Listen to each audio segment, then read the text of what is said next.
अक़ीदत व मोहब्बत के साथ मरकज़ अक़ीदत अरवाहुना फ़िदा हज़रत मोहम्मद मुस्तफ़ा सल्लल्लाहु तआला अलैहि वसल्लम की बारगाह में दुरूद शरीफ पढ़ें। अल्लाहुम्मा सल्लि अला सय्यदना व मौलाना मुहम्मदिन व आलिहि व सहबिहि बारिक व सल्लिम सलातु व सलामुन अलैका या रसूलल्लाह सल्लल्लाहु तआला अलैहि वसल्लम।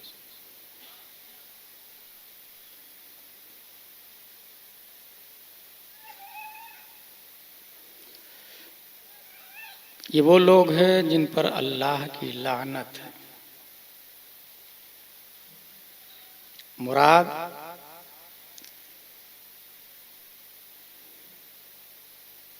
हर अहले यजीदियत,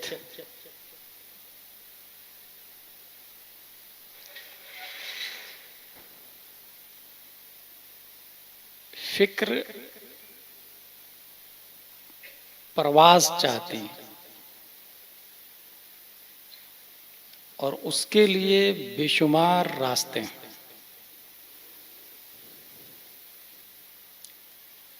कदम वॉकिंग चाहता है, अगर चलना छोड़ दे तो कदम अपने मकसद में कामयाब होना भूल जाता है।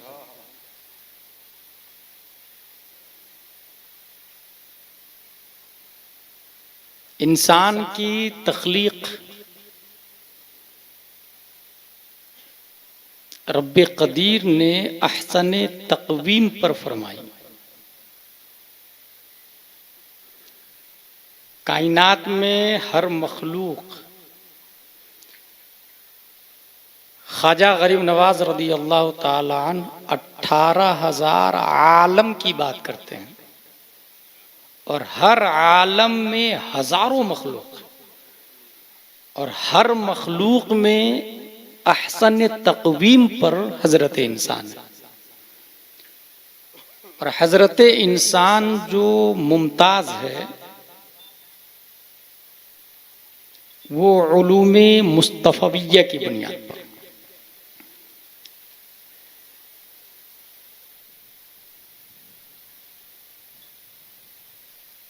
राइट और रॉन्ग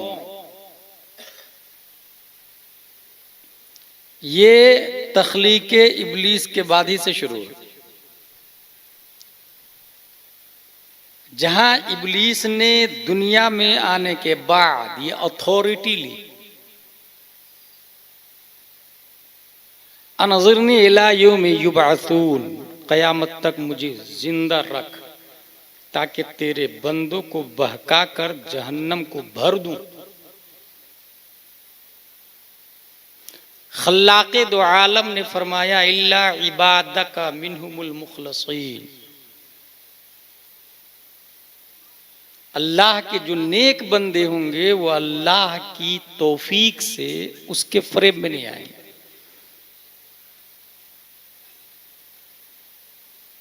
हमारे दरमियान एक करबला है, एक हुसैन है और एक यजीद है।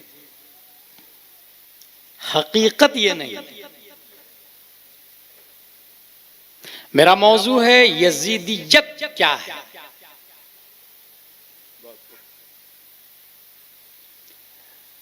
अगर हम सिर्फ पार्ट्स ऑफ बॉडी को देखें तो ये जो जिस्म दिख रहा है हमको लगता है ये 40, 50, 60 किलो का है ना। हजरत अली को ऐसा लगता है अतहसबु अन्नका जिर्मुन सगीर व फीकन तवाल आलमुल अकबर। ऐ इंसान तू क्या सोचता है छोटा सा एक जिस्म है? No no no, the big world inside yourself, एक बहुत बड़ी दुनिया इंसान के बदन में। और सिर्फ हिंदुस्तान को आप देखेंगे, शहर, स्टेट, नदी, नाले, पहाड़, रेगिस्तान, पौधे, कीड़े मकोड़े, सेम यही पोजीशन बदन में।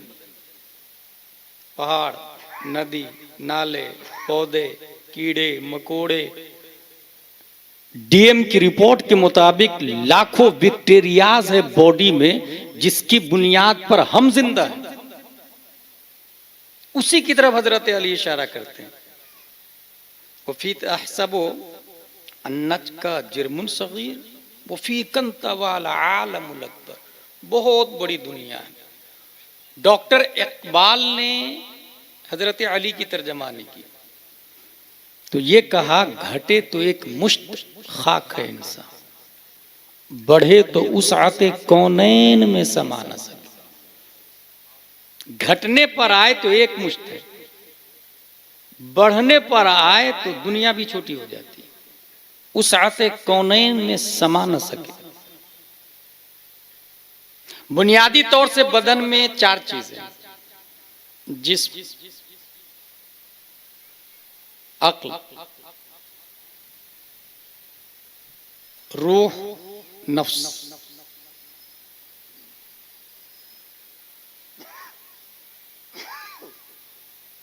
अक्ल के बारे में मैंने कुछ दिन पहले बताया कि 100 बिलियन न्यूरॉन्स है और 100 ट्रिलियन कनेक्शन है, और ये दोनों जितने ज्यादा होंगे अक्ल उतनी ही स्ट्रांग होती है।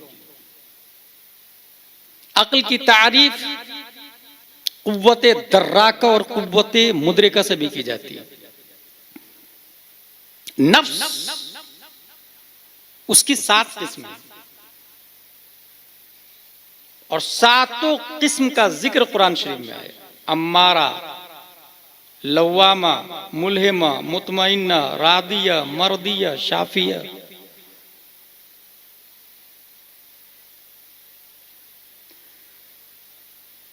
जिस्म एक मुल्क है, अक्ल पार्लियामेंट है। प्राइम मिनिस्टर के दावेदार 2 हैं।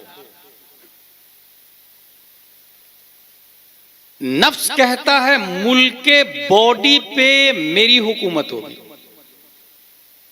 रूह बोलती नो,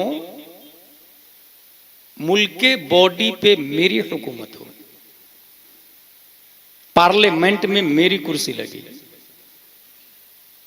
अगर बदन का प्राइम मिनिस्टर नफ्स बन गया तो आंख नफ्स की गुलामी करती है, हाथ नफ्स का गुलाम होता है, पांव नफ्स के मुताबिक हरकत करता है, मन नफ्स के मुताबिक ख्वाहिश करता है। और अगर मुल्क के बदन का प्राइम मिनिस्टर रूह बन गई तो हाथ रूहानी बन जाता है, आंखें रूहानी बन जाती है। अगर इसको फर्क सिर्फ बताया जाए तो मुख्तसर यह होगा कि अगर पार्ट्स ऑफ बॉडी नफ्स के गुलाम हो तो इंसान पांव से हराम की तरफ चलेगा, आंख से हराम देखेगा, जुबान से हराम बोलेगा, कान से हराम सुनेगा, पूरे पार्ट्स ऑफ बॉडी नफ्स के गुलाम हो जाएंगे।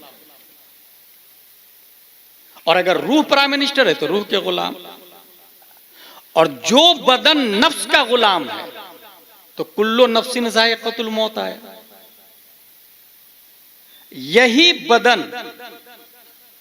मरने के बाद खत्म हो जाता है। पहचानेंगे कैसे आप लोग के मोरबी में कौन आदमी है जिसके बदन का प्राइम मिनिस्टर नफ्स है और कौन है जिसके बदन का हाकिम रूह है? Very simple. सुबह उठता है, ड्यूटी जाता है, टाइम पे खाना खाता है, अखबार पढ़ता है, टी लेता है, रात में आके स्लीपिंग करता है विथ फैमिली, समझ जाए वो नफ्स का गुलाम। और अगर हय्या अलल फलाह पर लब्बैक कहता है, रिज़्क़े हराम से इज्तिनाब करता है, मुअज्जिन की आवाज पर दाई अल्लाह की बारगाह में हाजिर होता है, हराम लुकमा, हराम बात, हराम समाअत से परहेज करता है, आप कह सकते हैं ये वो आदमी जा रहा मोरबी में जिसकी बॉडी का हाकिम नफ्स नहीं रूह है। और अगर ये हार्ड लगे, भारी लगे समझने में, तो फिर मरने के बाद जो लोग दफन करने के लिए कब्र खोदते हैं उनसे जाके पूछें। वो कहेंगे कि मैं कब्र खोद रहा था मोरबी की कब्रिस्तान में कि मुझे हड्डी नजर आई। ये हड्डी किसकी थी? बराक ओबामा के बाप दादा की, नेतन्याहू के खानदान की ना, हमारे बाप दादा की, जो मोरबी में कल तक बिजनेसमैन थे, कारोबार वाले थे, कार वाले थे, मकान वाले थे, बीवी बच्चों के मालिक थे। आज जमीन में हड्डी नजर आ रही है। चंद दिनों के बाद में जमीन हड्डी भी खा जाती है। शेख सादी कहते जहां आए बेरादर न मानत वकस, दिल अंदर जहां आफरी बंदोबस्त, मकुन तक या बरमुल के दुनिया व पुष्ट के बिसियार कस चू तू परवरद व कुश। मेरे भाई, जमीन तुम जैसे हजारों लोगों को जीने का मौका दिया और फिर उसके बाद सबको खा गई। इसलिए दिल जमीनी अशिया से नहीं लगा, खालिके जमीन से लगा। वो जो हड्डी नजर आ रही है मोरबी की कब्रिस्तान में, वो हमारे बाप दादा के, मोरबी के बाप दादा की है। कल तक कारोबार कर रहे। समझ जा, जिसकी हड्डी नजर आ रही है ये वही आदमी है जब जिंदा था तब बदन का प्राइम मिनिस्टर नफ्स को, रूह को नहीं नफ्स को बनाया था। जमीन खा गए। और अगर वो जीते जी अपने बदन का प्राइम मिनिस्टर नफ्स की बजाय रूह को बनाता तो रूह मरती नहीं है। कुरान शरीफ में कुल्लो नफ्सिन जायक़तुल मौत आया, कुल्लो रूहिन जायक़तुल मौत नहीं आया। और जो इंसान जीते जी नफ्स को मार दिया तो कितनी बार मरेगा भाई? वो जीते जी नफ्स को मार चुका है, तभी तो बदन का प्राइम मिनिस्टर रूह बना। जब जीते जी नफ्स को मार दिया तो अब मरने के बाद मौत का नहीं, दीदारे मुस्तफा का मजा लेता है। फिर ऐसे ही आदमी के बारे में कहते हैं, जमीन मैली नहीं होती, जमन मैला नहीं होता, मोहम्मद के गुलामों का कफन मैला नहीं होता।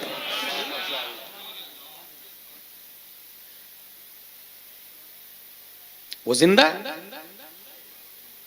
और ये रूह हाकिम बनेगी कैसे? फाइट।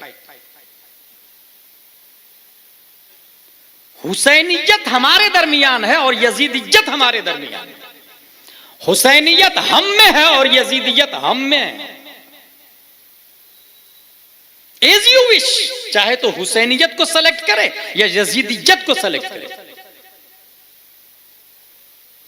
हुसैन एक फर्द वाहिद का नहीं, इस्लाम का नाम बन चुका है। और यजीद एक आदमी का नहीं, पूरी बातिल ताकत का नाम बन चुका है। और हर शख्स के बदन में यजीदियत भी है, हुसैनियत भी है।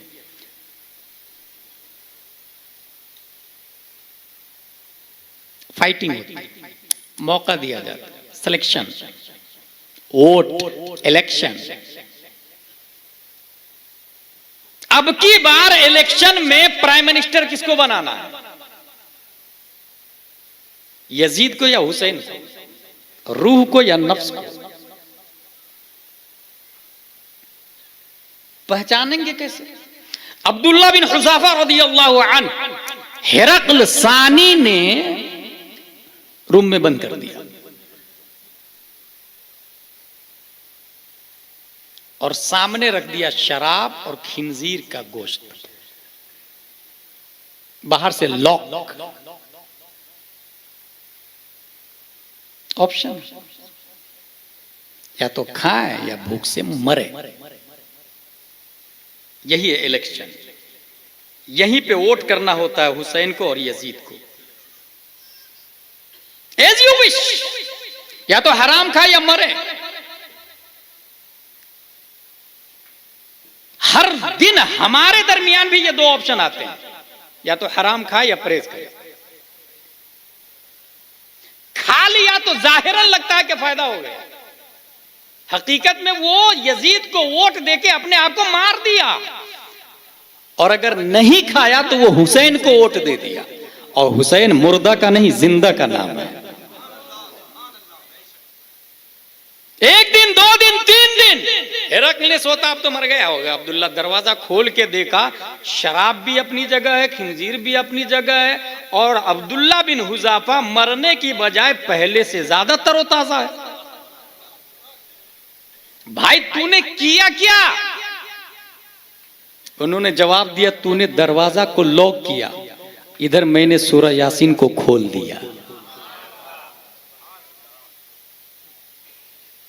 यासीन वल कुरानिल हकीम इन्नका लमिनल मुरसलीन अला सिरातिम मुस्तकीम, मैं पढ़ रहा था, तिलावत कुरान की बरकत से रब्बे कदीर मेरे बदन में खाने की ताकत भी एनर्जी दे रहा था और पीने की भी एनर्जी अता फरमा रहा था।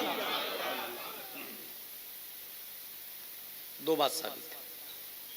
सूरह यासीन के अंदर खाने का काम भी है और पीने का काम भी है, फूड पावर भी और वाटर पावर भी सूरह यासीन के अंदर। दूसरा फायदा, उन्होंने यजीद को वोट नहीं किया, हुसैन को वोट किया, हुसैन को वोट किया। हर शख्स रोजाना यजीदियत और हुसैनियत से गुजरता है, रोजाना। नफ्स ने कहा इस माल की कीमत 12,000 बोल, तो ये घटा के 10 बोलेगा। उसने कहा भाई 8 में दे दे, नहीं नहीं 8 में खरीदी भी नहीं, जबकि खरीदा था वो 6 में। ये यजीदियत है। नजातो फी सिद्क ने अबू बकर को सिद्दीक बना दिया था।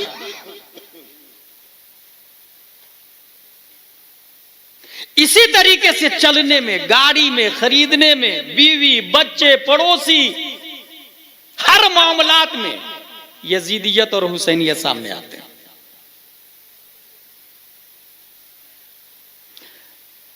अगर आप करबला पे गौर करेंगे, सिर्फ करबला पे, तो वहां भी यजीदियत और हुसैनियत दिखाता हूं मैं।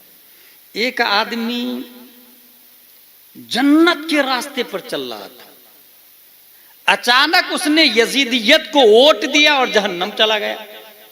दूसरे आदमी को मैं जानता हूं करबला की तारीख में, जो जहन्नम के रास्ते पे चल रहा था, उसने हुसैनियत को वोट दिया और जन्नत में चला गया। हुर बिन यजीद तमीमी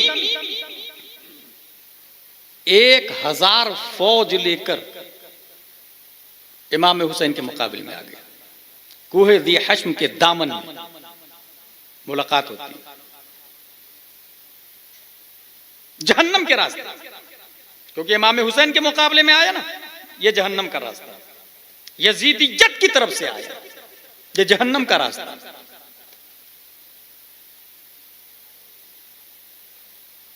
मगर जंगे करबला से पहले हुर ने कहा, लोगों हुसैन बिन अली की कोई शर्तें तुम्हें मंजूर नहीं। कहा नहीं। कहा फिर सुन, जब तक हुर के जिस्म में जान है, अहले बैत के एक बाल पर भी खरोच नहीं आने दूंगा मैं। अब फिर जो लड़ाई की है उस मर्द कलंदर ने जान दे दिया, मगर अहले बैत को टच भी नहीं करने दिया। उसने आया था यजीद की तरफ से, इलेक्शन हुआ, वोट दिया हुसैन को, जहन्नम के रास्ते पे चल रहा था। सडनली इलेक्शन में प्राइम मिनिस्टर बदन का बदला और जन्नती बन गया। हुसैन के गुलामों के साथ आज भी उनका शुमार शहीदों में किया जाता है। सहाबी रसूल का बेटा अम्र बिन साह जन्नत के रास्ते पे जा रहा था रूमियों से लड़ने के लिए। यजीद ने कहा रूमियों से लड़ने का नहीं, पहले हुसैन बिन अली का मामला खत्म करके आओ। साहबी का बेटा था, सोचा, कहा नहीं जाऊंगा। कहा सोच ले, रय की हुकूमत दे दूंगा। ये इलेक्शन हो रहा है, कहा रात भर सोचने दो। अब ये रात भर जो सोचा ना, वो यही सोचा यजीदियत को सेलेक्ट करूं या हुसैनियत को सेलेक्ट करूं। आया था रूमियों से लड़ना, रूमियों से लड़ता, अगर मरता तो शहीद होता और जीतता तो वक्त का अर्तुरुल गाजी बन जाता। मगर उसने अपने बदन के इलेक्शन में जिस्म का हाकिम रूह को बनाने की बजाय नफ्स को बनाया, यजीदियत को वोट देकर हुसैन बिन अली के मुकाबले में आ गया। हमेशा के लिए जहन्नमी मट गया, हमेशा के लिए। जन्नत के रास्ते पे चलते चलते यजीदियत को वोट दिया और हमेशा के लिए जहन्नमी बन गए। ये करबला की बात बता रहा हूं। हुसैनियत हमारे बदन में है और यजीदियत भी हमारे बदन में है। ये अलग सी बात है कि हुसैनियत का निशान बाकी है, यजीदियत का निशान बाकी नहीं है। तो मैं एक हदीस शरीफ बताता हूं। हुजूर सल्लल्लाहु अलैहि वसल्लम फरमाते, ला यकादु अहलुल मदीना अहदुन इल्ला मा कमा यनमाउल मिल्हु फिल मा। जिसने अहले मदीना के साथ गद्दारी की, वैसे पिघलेगा जैसे पानी में नमक पिघलता है। 2 बिस्लेरी बोतल ले, दोनों को सामने रखे ढक्कन खोल के, आपके सामने एक में 50 ग्राम टाटा सोल्ट डाल दूं और उसके बाद मिला दूं उसको पूरी तरह, और फिर दोनों बोतल का ढक्कन लगा के पीठ पीछे एक्सचेंज कर दूं मैं। अब फिर पूछूं आपसे, बताओ किसमें सोल्ट है? आप बता पाएंगे? क्योंकि नमक अपनी अलामत को खो चुका है। हदीस में क्या लफ्ज आया? ऐसे पिघलेगा जैसे पानी में नमक पिघलता है। इसका मतलब यजीदियत खत्म नहीं होती है, पानी के अंदर नमक है, अलामत खो चुका है। यजीदियत हमारे दरमियान है, पहचान नहीं है उसकी, शनाख्त नहीं है उसकी, यूनिफॉर्म नहीं है उसका, सिस्टम और सिलेबस नहीं है उसका। खुलेआम कोई नहीं कहता मैं इब्ने यजीद हूं या यजीदी सिलसिले से ताल्लुक रखता हूं। ऐसे पिघलेगा जैसे पानी में नमक। अब अगर उस बोतल को पहचानना हो जिसमें सोल्ट है, तो उसके लिए कुव्वते बसारत नहीं लगेगी, उसके लिए कुव्वते जायका दरकार है। अब आप देख के नहीं बता सकते किस बोतल में नमक है, आपको चखना पड़ेगा। इसका मतलब यह हुआ कि मोरबी में देखकर, गुजरात में देखकर हमें यह पता नहीं लगेगा कि यह यजीदी है। अब पता कैसे लगेगा? जब मुहर्रम का चांद निकले और एक तरफ जिक्र हुसैन, सबील, नियाज, कुरान खानी, यतीमों की किफालत, इज्तिमाआत, लंगर, देख, महफिले हुसैन, ये सब होंगे। जिसने कहा ये सवाब का काम है वो हुसैनी है, और जिसने कहा ये हराम है, समझ जाना वही यजीदी है। कुव्वते बसारत नहीं काम करेगी उसमें, कुव्वते जायका काम करती है।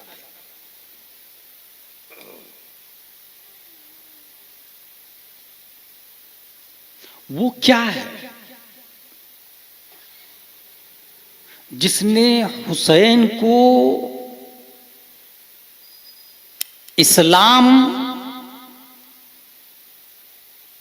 के इह्या करने वाले का नाम दे दिया गया, इस्लाम को जिंदा किया इमाम हुसैन ने। मेरे भाई,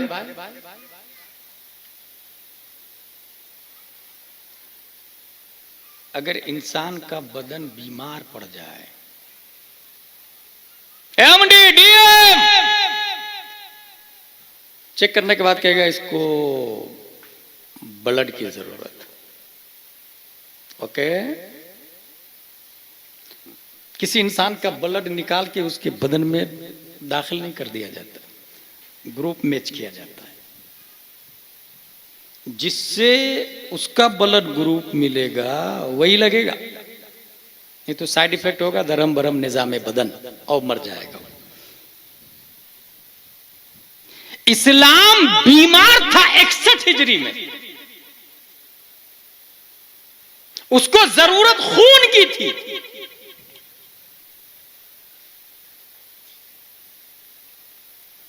और उसका ब्लड ग्रुप, इस्लाम का ब्लड ग्रुप हुसैन से मिल रहा था। और तारीखे करबला में यह भी बात आती है कि कुछ लोग रास्ते से वापस भी आ गए और कुछ यजीद की तरफ से आए थे वो हुसैनी खीमे में आ गए, क्योंकि जो हुसैन की तरफ से चले गए उसका ब्लड ग्रुप मैच नहीं खा रहा था, और जिसका मैच खा रहा था तो यजीदी काफिले में। एक जुम्बिश वो हुसैन की तरफ आया और खून देकर इस्लाम की हमेशा के लिए आबियारी आपाशी किया और इस्लाम के बदन को तवाना कर दिया। जिसका ब्लड ग्रुप मैच खा रहा था इस्लाम से, उसी का लगा। इमाम हुसैन की सबसे बड़ी करामत बताई आपने, सबसे बड़ी करामत, पैदाइश से लेकर करबला में सर कटाने तक सबसे बड़ी करामत क्या है आप लोगों को पता है? नोट कर लीजिएगा। और ये जो मैं सबसे बड़ी करामत बताने जा रहा हूं ये अपनी तरफ से नहीं, गौसे आजम की तरफ से बता रहा हूं। शेख अब्दुल कादिर गौसे आजम रदियल्लाहु अन्हु फरमाते हैं, करामतुल वली अयगुन कौलुहु व फिअलुहु मुताबिकन लिकौलिहि व फिअलिहि सल्लल्लाहु तआला अलैहि वसल्लम। एक वली की सबसे बड़ी करामत पौधे निकालना नहीं, हवा में उड़ना नहीं, पानी पे चलना नहीं, वो तो मछली भी चेक कर सकती है। हवा में उड़ना हो तो मक्खी भी कर सकती है ना भाई। आसमान पे जाना हो तो शैतान भी जा सकता है। मिनटों में बिल्डिंग बना देना हो तो जिन्नात भी कर सकता है। सबसे बड़ी करामत क्या है? गौसे आजम फरमाते हैं, इंसान की सबसे बड़ी करामत, वली की सबसे बड़ी करामत यह है कि उसका कौले मुस्तफा के मुताबिक हो और उसका फेले मुस्तफा के मुताबिक हो। इमाम हुसैन की सबसे बड़ी करामत यही है। यजीद ने 9 चीजें राइज की थी। नंबर 1, बदअखलाकी। हुक्कामों के अंदर, इमामों के अंदर बदअखलाक इंसान भी नमाज पढ़ाएगा। नंबर 2, फासिक आदमी भी नमाज पढ़ा सकता है। नंबर 3, फाजिर आदमी भी नमाज पढ़ा सकता है। नंबर 4, शराबी आदमी भी इमाम हो सकता है। नंबर 5, बदकार आदमी भी इमाम हो सकता है। नंबर 6, जालिम आदमी भी इमाम हो सकता है। नंबर 7, गुस्ताखी करने वाला भी इमाम हो सकता है। नंबर 8, मां बहन बेटियों से निकाह करने वाला भी इंसान हो सकता है। नंबर 9, तर्के नमाज करने वाला भी हाकिम और इमाम बन सकता है। ये 9 चीजें राइज कर रहा था कौन? यजीद। वक्त की यजीदियत, इसी वक्त की यजीदियत को खात्मा करने के लिए हजरत इमाम हुसैन ने प्यारे मुस्तफा सल्लल्लाहु तआला अलैहि वसल्लम के निजाम, सिस्टम, शरीयत, कानून, ज़ाब्ता, उसूल, जो नबी की बोली थी वही करबला में बोला। जो नबी का काम था वो करबला में किया। जैसी नबी की नमाज थी वैसी नमाज करबला में पढ़ के बताई। इमाम हुसैन यजीदियत ये 9 चीजें मस्जिदों, मेहराब और इस्लाम में दाखिल कर रही थी। वक्त की हुसैनियत 9 चीजों के खात्मा के लिए जान तो दे दिया, मुस्तफा का निजाम दरहम बरहम होने नहीं दिया। ये सबसे बड़ी करामत है इमाम हुसैन की। उनका तरीका मुस्तफा के मुताबिक था। और ये कैसे हुआ? तरीका जानेगा आदमी तब ना होगा। और इसमें कोई शक नहीं है कि इमाम हुसैन ने डायरेक्ट प्यारे मुस्तफा सल्लल्लाहु तआला अलैहि वसल्लम से पढ़ाई की।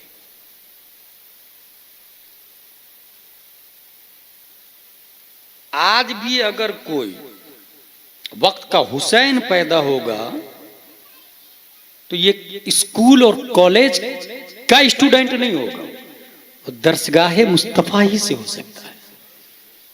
इसकी मैं एक मोटी मिसाल बताऊंगा। कागज किस चीज से बनता पता आप लोग? Woods, trees. सबसे पहले कागज बनाने की मशीन अम्र बिन यूसुफ ने स्पेन के जमाने में, इस्लामिक स्पेन के जमाने में राइज किया था। रुई से कागज बनाने की मशीन बनी।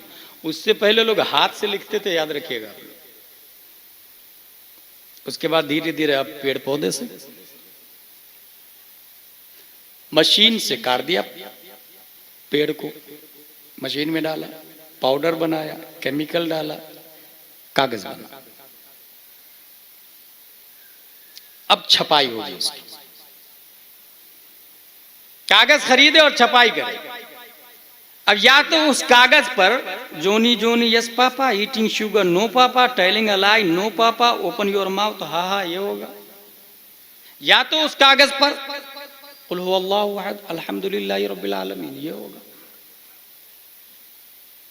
ये जो जोनी जोनी और ट्विंकल ट्विंकल वाला है ना, ये पढ़ने वाला वक्त का एसपी कलेक्टर बन गया, आईएएस आईपीएस बना। आप जाके पूछे राजकोट, जामनगर, अहमदाबाद, पोरबंदर, कलेक्टर साहब आपने जो नर्सरी में जोनी जोनी वाली किताब पढ़ी थी वो कहाँ है? पहली में सीबीएसई में जो ट्विंकल ट्विंकल वाली पढ़ी थी वो कहाँ है? I don't know, may be my parents know about it. हो सकता है मेरे माँ बाप को पता हो, मैं तो छोटा था यार, 6-7 साल का, मुझे क्या पता। माँ बाप वालिदैन के पास। आपका बेटा जो कलेक्टर बना है पोरबंदर का, उसने जो फर्स्ट में बुक्स पढ़ाई की थी सीबीएसई की, वो कहाँ है? वो तो मुझको याद आ रहा, मैंने बंगार वाले को दे दिया था, ठेले वाले को दे दिया था। ठेला वाला भैया तूने क्या किया? बोले मैं तो होटल वाले को दे दिया। होटल वाले भाई साहब आपने क्या किया? कहा वो मखसूस साइज में कटिंग करके मैं तो समोसा कचौड़ी पकौड़ी डाल के बेच डाला। समोसा खाने वाले भाई साहब आपने क्या किया? कहा समोसा खाने के बाद मैंने उसको डस्टबिन में डाल दिया या सड़क पे फेंक दिया। डस्टबिन के कागज के साथ क्या सलूक हुआ? नगर निगम की गाड़ी आई, डस्टबिन से डस्ट को उठाई और शहर में सबसे गंदी जगह जाके उसे डंप कर दिया। गौर कीजिएगा, उसी शहर का कलेक्टर उसी पेपर को पढ़ के 2 लाख सैलरी ले रहा है। यानी जिसने कलेक्टर बनाया वो नजासत में पड़ा हुआ है, गंदगी में पड़ा हुआ है। जो अपने मोहसिन को गंदगी में डाल दे वो शहर को खाक प्रोटेक्ट कर पाएगा?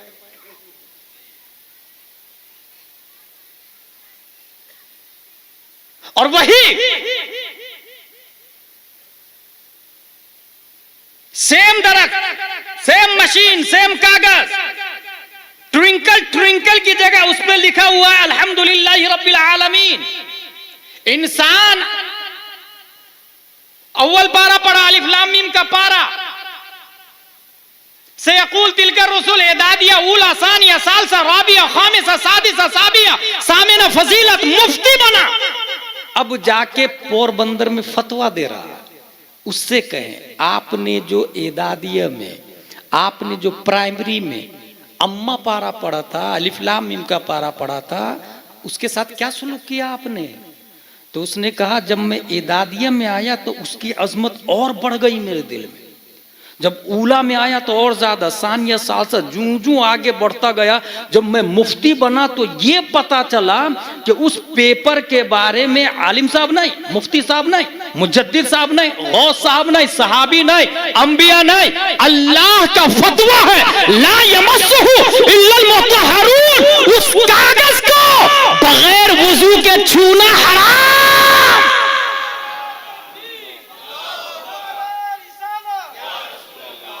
कागज सेम था, मशीन तो सेम थी, कलर तो सेम था, सब कुछ तो सेम था, वैल्यू सेम, लकीरें सेम।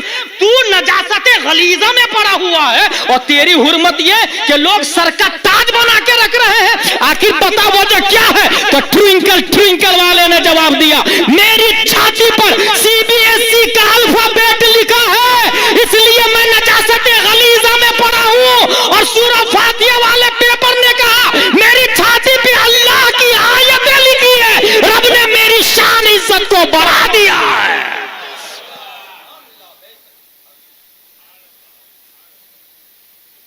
ये जो प्रोटेक्टिंग जो होती है, ये तालीमे मुस्तफा का कमाल है, दरसगाहे मुस्तफा का कमाल। दरसगाहे मुस्तफा से पढ़ के निकले थे हजरत इमाम हुसैन रज़ियल्लाहु अन्हु।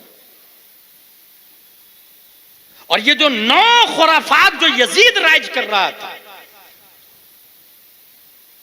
शरान वाजिब लगा उनको कि अगर मैं नहीं जाऊंगा तो ये 9 के 9 पूरी दुनिया में के मुसल्ले पे नाफिज हो जाएगा। पूरे 9 के 9 दलील में इमाम हुसैन को पेश करेंगे। यजीद ने कहा बैत करो, इमाम हुसैन ने कहा नहीं, तू ना अहल है। अगर वो कर लेते तो आज मोरबी का पीर भी फांसी को फाजिर और शराबी होता, और वो ये कहता जब हमारे इमाम हुसैन ने किया तो हम कौन सा गलत कर रहे हैं। इस जुल्म और हराम को रोकने के लिए 72 लोग कुर्बान हुए, तब जाके मोरबी का पीर सही सालिम मिलता है, जो ये दावा नहीं कर सकता कि शराबी पीर होता है, जुआरी पीर होता है, जानी और क्रिमिनल पीर होता है। दरसगाह मुस्तफा। हो सकता है आपके सामने कोई ये कहे कि ये जो इमाम हुसैन किया करते हो तुम लोग, कुरान शरीफ में आया क्या? हदीस शरीफ में कहीं सबूत है क्या हसन हुसैन का? तो एक बात याद रखिएगा, लफ्ज का साइलेंट माना अदद होता है, वर्ड का साइलेंट माना अदद होता है, अदद, इल्मुल आदाद जिसको कहते हैं। मैं बताऊंगा उसे, कुरान में इमाम हसन का भी जिक्र है, हुसैन का भी जिक्र है, और एक बार नहीं बार बार जिक्र है। और यकीन ना हो तो देखें, इमाम हुसैन का अदद है 210। मोबाइल में कैलकुलेटर में जाके जोड़ सकता है। इमाम हुसैन का 210, विलादत 5 हिजरी, 210 में 5 मिला है, कितना हो गया? इमाम हसन का 200, कितना हो गया? सने शहादत 61, कितना हो गया? इमाम हसन की सने शहादत 49, कितना हो गया?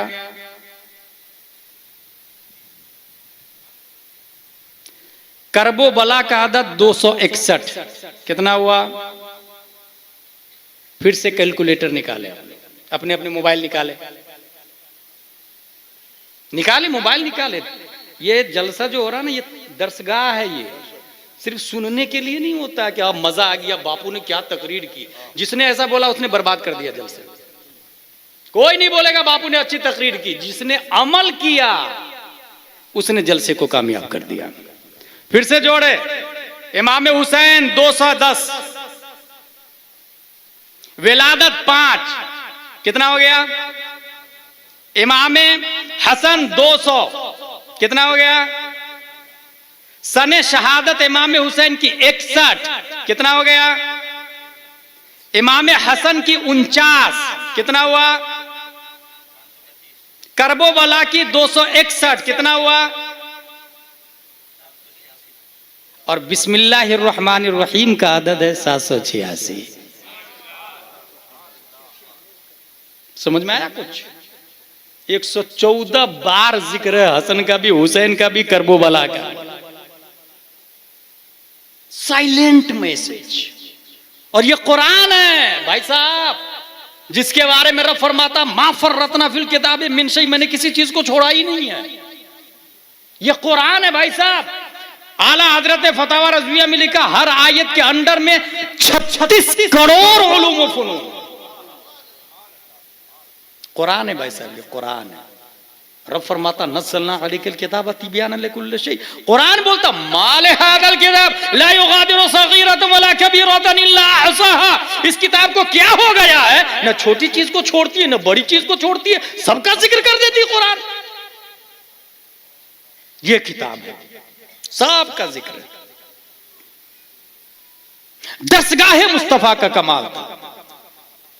इमाम हुसैन जो नबी से पढ़े थे उस पर अमल कर रहे थे। जिन लोगों ने फिलिस्तीन ने स्पेन के बारे में पढ़ा है, जानते हैं इस्लाम इंटर कैसे किया था? 711 ईस्वी की बात है। कब की बात है ये? 711 ईस्वी। तारिक बिन जियाद 7000 फौज, और फिर वो जो मामला चला तो 800 साल तक 711 से 1492 तक इस्लाम इतना आगे बढ़ा, इतना आगे बढ़ा, इतना आगे बढ़ा कि खुद यूरोप वालों का कहना है the proud fact reminds that the Arabs of Spain were the principal source of new learning for western Europe. America में और यूरोप में पानी पीने का भी कोई फंडा नहीं था उनके पास, मशीन नहीं थी उनके पास। उस वक्त स्पेन के मुसलमान कुलू वशरबू आयत पर अमल करते हुए साफ शफाफ पानी पी रहे थे। खुदू जीनतकुम इंद कुल्ले मस्जिद पर अमल करते हुए बेहतरीन लिबास तैयार कर रहे थे, बेहतरीन लिबास। आपको हैरत होगी, एक दो एग्जाम्पल दूंगा बस, मैं पूरी हिस्ट्री में नहीं जाऊंगा। जहाज जो अभी उड़ रहा है किसने बनाया? स्पेन के मुसलमान अब्बास बिन फरनास ने जहाज उड़ाने का नजरिया सबसे पहले दिया। क्या नाम है उसका? अब्बास बिन फरनास। उसने उड़ाया भी। लैंडिंग के वक्त आग लगी और वो मर गया। नजरिया तो दिया ना हमने, नजरिया तो हमने दिया ना भाई साहब। ये जो टेलीविजन का जो सिस्टम चला, ये चैनल और वीडियो का, मेरे भाई बिल्कीस का तख्त इस आयत से इस्तिदलाल किया है मुस्लिम साइंटिस्ट ने। हजरत सुलेमान अलैहिस्सलाम ने कहा कहा हुदहुद लारल हुदहुद हम काना मिनल गायबीन। मैं देख नहीं रहा हूं उसको, कहां है? अच्छी खबर ला वरना मैं सख्त सजा दूंगा। हुदहुद परिंदा खबर लेके आ गया। क्या देखा? मलकई बिल्कीस है, लोग सजदा कर रहे हैं। आपने कहा कौन है जो उसके तख्त को उठा करके लाएगा? काला इफरीतु मिनल जिन अना आती कभी क़ब्ल अन तक़ूम मिन मक़ामिक। हजरत मैं लाऊंगा। कितनी देर में लाएगा? कहा आप अपनी जगह से खड़े होंगे उससे पहले लाके रख दूंगा। किसने कहा था? इफरीतु मिनल जिन, जिन ने। सुलेमान अलैहिस्सलाम फरमाते ना, इससे भी जल्दी मुझे चाहिए। क़ाल अल्लज़ी इंदहु इल्मुम मिनल किताब। तो इंसान जिसके पास इल्मे शरीयत सुलेमान था वो खड़ा हुआ और उसने कहा मैं जिन्नात से पहले लाके बताऊंगा। क्या तू कितनी देर में लाएगा? उसने कहा क़ब्ल अन यततरफुक, पलक झपकने से पहले लाके रख दूंगा। वहीं से हाथ बढ़ाया, सीधा बिल्कीस के तख्त। इस आयत पे गौर किया उसने, और गौर करने के बाद उसने कहा किसी भी चीज को एनर्जी वे में कन्वर्ट कर दिया जाए तो रफ्तार बढ़ जाती है उसकी, और उसकी बुनियाद उसके बाद टेलीविजन का वजूद हुआ। तार खत जो पहले आता था, बूढ़े लोग जानते हैं। हासिल कुरान शरीफ। साइंस बहुत तरक्की कर गई, बहुत ज्यादा तरक्की की, मगर आपको हैरत होगी यजीदियत को वोट दिया बेटा ने। जिस तरह साद के बेटे सहाबी का बेटा अम्र ने यजीदियत को वोट दिया, अबुल हसन का बेटा अबू अब्दुल्लाह ने स्पेन में यजीदियत को वोट दिया। सलीबी जिसमें दो लोग थे, मियाँ बीबी दो थे और बहुत बड़े मर्दूद थे, मुसलमानों के दुश्मन। मर्द का नाम था फर्डिनेंड और बीवी का नाम था इजाबिला, और दोनों इस्लाम के दुश्मन थे। इन दोनों ने मिलके अबुल हसन को रिश्वत दिया कि तुमको अल मुबश्शरात की हुकूमत दे दूंगा। यजीद ने कहा था इब्ने साद से रे की हुकूमत दूंगा। सलीबी 49 ने कहा था अल मुबश्शरात की हुकूमत दूंगा, तुम बाप के साथ लड़ो। वो लड़ा, लेकिन बाप बाप था, वो भी पीछे नहीं हटा, लड़ा वो भी। बिलाखिर बिस्तर अलालत पर है बाप। बेटे ने गरनाता की चाबी सलीबियों के हवाले की, स्पेन की चाबी सलीबियों के हवाले की।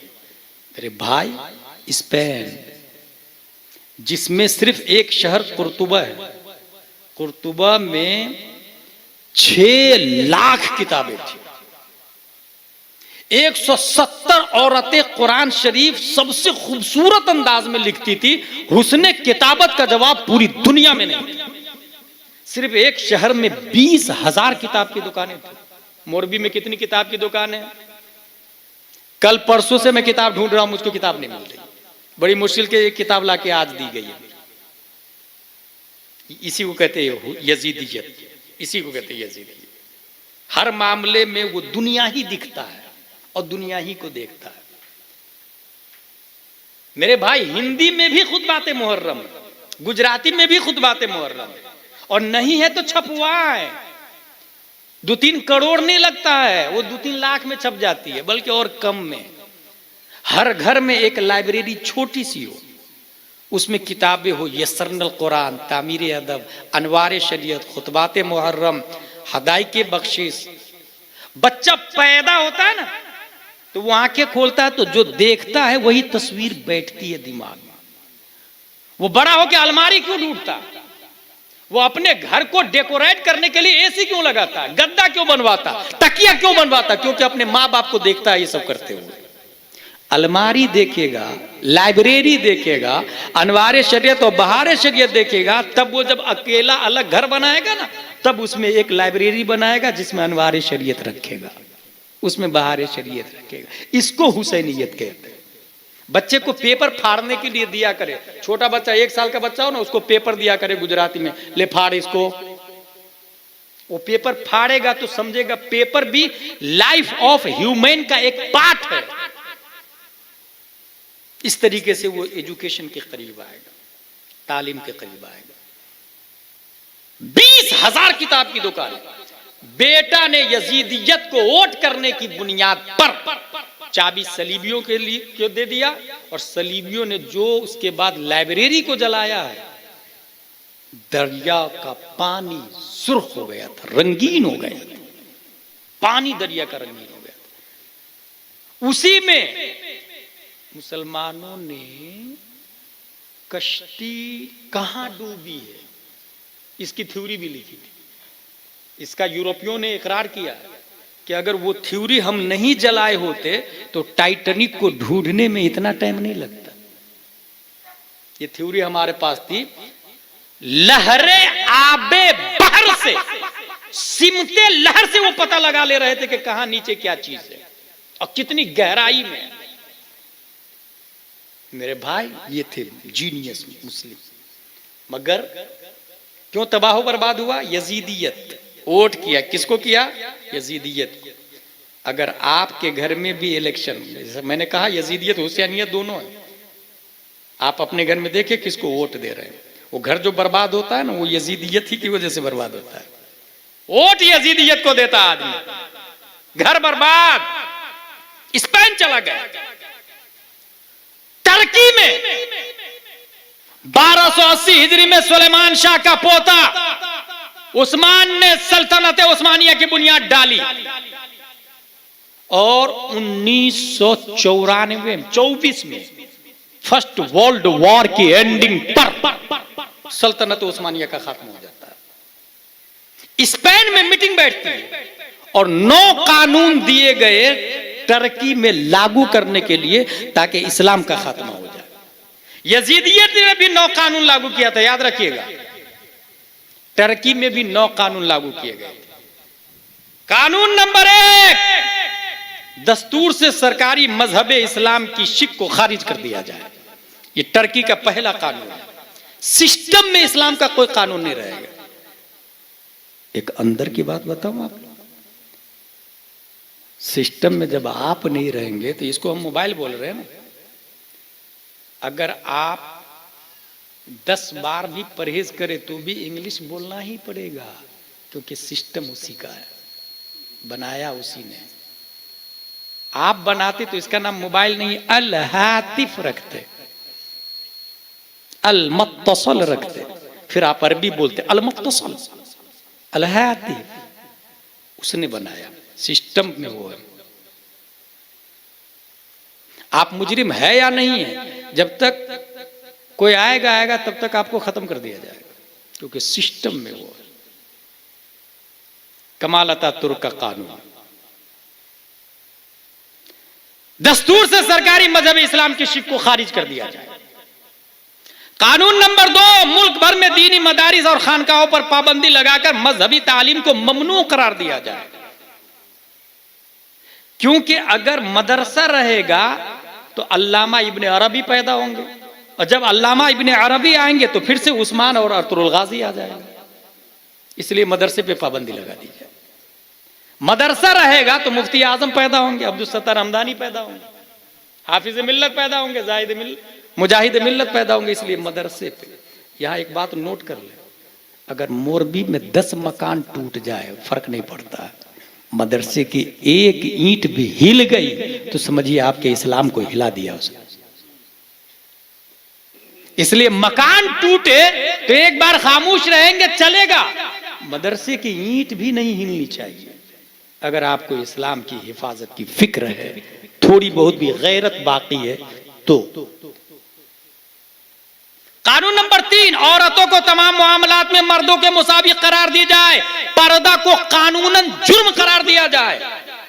पर्दा जरूरी नहीं, दोनों बेपर्दा रहे, जैसे मर्द रहते वैसे औरत रहते। और कुछ जाहिल दुनियादार औरतों ने समझा ये हमारा हक है, हमारा जिस्म हमारी मर्जी, हमारी बॉडी हमारी चॉइस।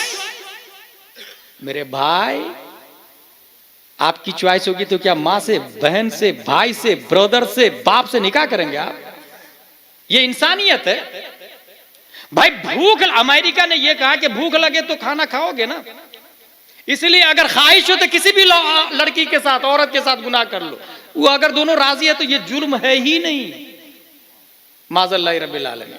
अल्लामा कमरुज़्ज़मा आज़मी ने फॉरेन कंट्री में इसका जवाब दिया था कि यकीनन भूख लगे तो भूख को मिटाओ, मगर क्या चोरी करके मिटाओगे?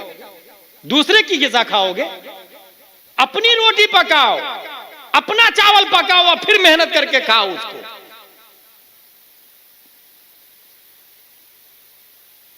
दोनों बराबर है, दोनों ड्यूटी करें।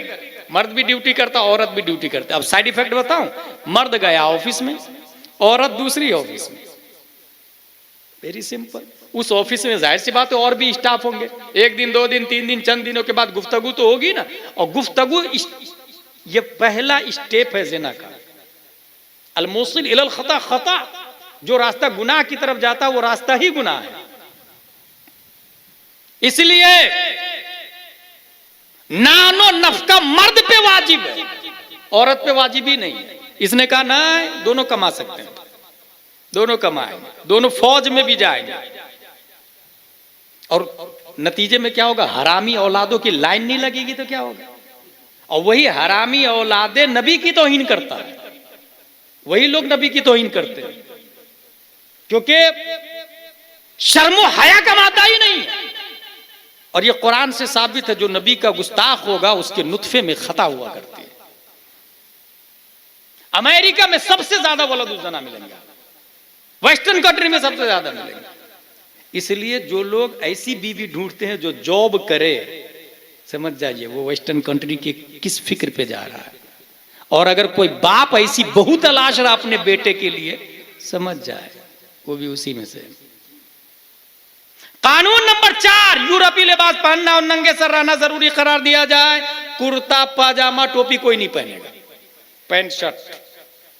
ईमानदारी से बताए, जितने लोग यहां बैठे हैं, ये पैंट शर्ट जो पहनते हैं 90-95% लोग, ये अपना लिबास है, ये सलीबियों का लिबास है। गैर शऊरी तौर से हमने खुशी खुशी अपना लिया, और बेटी को भी और बेटा को भी पहनाना बचपन ही से शुरू कर दिया।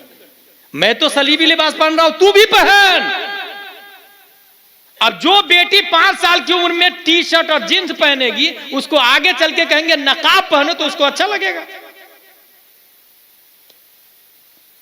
और अगर आपने जींस पहनाया, टी शर्ट पहनाया, ये कमाल अतातुर्क इस्लाम को खत्म करने के लिए टर्की में जो कानून नंबर 5, पीरी मुरीदी ममनू करार दी जाए, मजारों पे जाने पे पाबंदी लगा दी जाए, दुआएं मांगने पे पाबंदी लगा दी जाए। पीरी मुरीदी भी कोई नहीं करेगा। टर्की में इस्लाम को खत्म कैसे किया जा रहा है याद रखिएगा,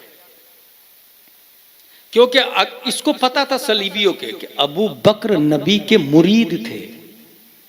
अगर पीरी मुरीदी जारी रहेगी तो फिर से कोई अबू बकर पैदा हो जाएगा, इसलिए पीरी मुरीदी पाबंदी। इसने कहा मजारों पे जाने पे भी पाबंदी लगा दी जाए, क्योंकि सलीबियों के ये यकीन था सलीबियों को कि जितना पावर जिंदों में है उससे ज्यादा पावर मुर्दों में हुआ करता है। जमीन के ऊपर जो लोग हैं उससे ज्यादा पावर साहिब मजार में है, इसलिए मजार से रोक दिया जाए। दुआएं मांगने पे पाबंदी लगा दी जाए, क्योंकि सलीबियों ने यह पढ़ रखा था जंगे बद्र में नबी ने दुआ मांगी थी तो जिब्रील की टीम उतर के आ गई थी। इसका मतलब क्या हुआ, अगर इस्लाम को बचाना हो तो मुरीद होना होगा, इस्लाम को बचाना हो तो मजार शरीफ पे जाना होगा, इस्लाम को बचाना हो तो दुआएं मांगनी होगी। ये जितने कानून बता रहा हूं इसका उल्टा करना होगा। कानून नंबर 6, हिजरी तकवीम खत्म करके शमसी कैलेंडर राइज कर दिया जाए। आज कितनी तारीख है? मुहर्रम की। ये चूंकि महीना चल रहा है इसलिए सब लोगों को याद भी है। मुहर्रम जाने के बाद सबको शमसी कैलेंडर याद रहता है, इस्लामी तारीख नहीं याद रहती। ये प्लान किस